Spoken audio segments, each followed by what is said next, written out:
कानूनी न्यूनतम समर्थन मूल्य एमएसपी की मांग को लेकर 70 वर्षीय किसान नेता जगजीत सिंह डल्लेवाल द्वारा शुरू की गई भूख हड़ताल 23वें दिन में प्रवेश कर चुकी है।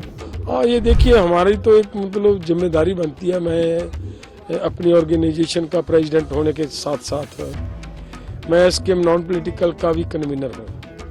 तो अगर मैं पूरे देश के इतने बड़े संगठन का कन्वीनर हूँ तो जो परिवार का मुखी होता है ना जी, उसके पास उसके ऊपर ये एक जिम्मेदारी होती है कि वो अपने परिवार के ऊपर किसी तरह की भी कोई मुश्किल आती है तो उस मुश्किल को पहले उस जिम्मेवार ने, परिवार के मुखी ने अपने पर लेना होता है। तो उसी हिसाब से मैं अपने पर ले रहा हूँ। पंजाब के अलग अलग हिस्सों से किसान इस आंदोलन का समर्थन करने के लिए जुट रहे हैं। डल्लेवाल जो पंजाब और हरियाणा के बीच खनौरी बॉर्डर पर डेरा डाले हुए हैं, कमजोर हो चुके हैं, लेकिन उनके हौसले बुलंद हैं। उन्होंने इसे किसानों के अधिकारों के लिए मरने या मारने की लड़ाई करार दिया है। 2020-21 के किसान आंदोलन जैसा दृश्य अब यहाँ भी दिख रहा है, जहाँ अस्थायी रसोई, लंगर और रोजाना कीर्तन से माहौल के जोश को बनाए रखा जा रहा है। किसान मजदूर संघर्ष समिति और संयुक्त किसान मोर्चा गैर राजनीतिक से जुड़े किसान संगठनों ने बुधवार को पंजाब के 52 स्थानों पर रेलवे ट्रैक्स पर प्रदर्शन किया।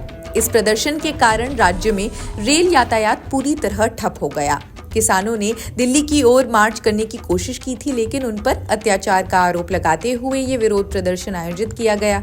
उनकी मांगे न्यूनतम समर्थन मूल्य यानी एमएसपी को कानूनी दर्जा और एक बार में कर्ज माफी है। प्रदर्शनकारियों ने मोगा, फरीदकोट, गुरदासपुर, बटाला, जालंधर, संगरूर, तरनतारन और मुक्तसर जैसे प्रमुख रेलवे स्टेशनों पर धरना दिया।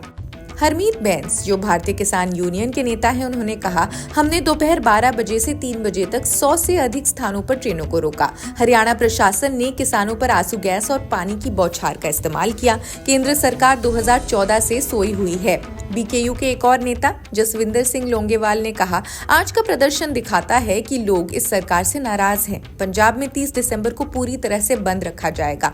गाँव में समितियां बनाकर इस आंदोलन का हम प्रचार भी करेंगे। भारतीय किसान यूनियन सिद्धूपुर के अध्यक्ष जगजीत सिंह डल्लेवाल, इनका स्वास्थ्य 23वें दिन और खराब हो गया।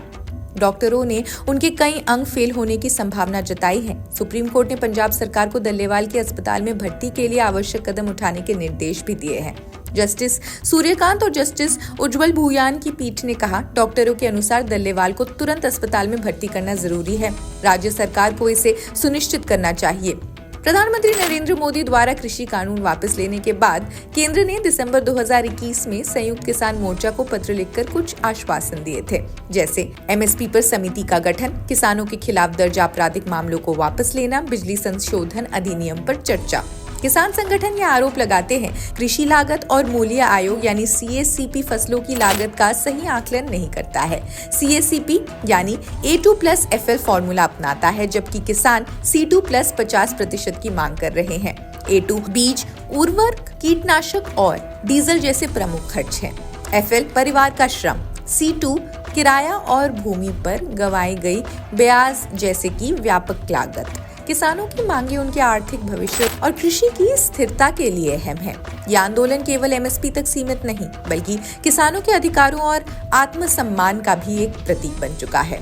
देखिए हमारी ये खास ground report. The Indian Express team is at the Khanauri border on National Highway number 52 on the Punjab and Haryana border. Today we have come here to see an overview of this morcha and also to see the hunger strike of his farmer union leader Jagjeet Singh Dallewal, and today the hunger strike entered day 21. We met Jagjeet Singh Dallewal, who is at the moment in a small temporary hut set up behind the stage of the Samyukt Kisan Morcha non-political, and he is in a very weak stage. He has a risk of multiple organ failure. He hardly speaks, but however, he recognizes a few of the persons, and the morcha at the Khanauri border is growing in numbers. The farmers are adding up after the farmer union leader. He started his hunger strike. The numbers are adding up here, and today Gyani Harpreet Singh, Jathedar, Akal Talwandi Sabo, Takht Damdama Sahib, he visited and the Medical Practitioner Association doctors, they are visiting.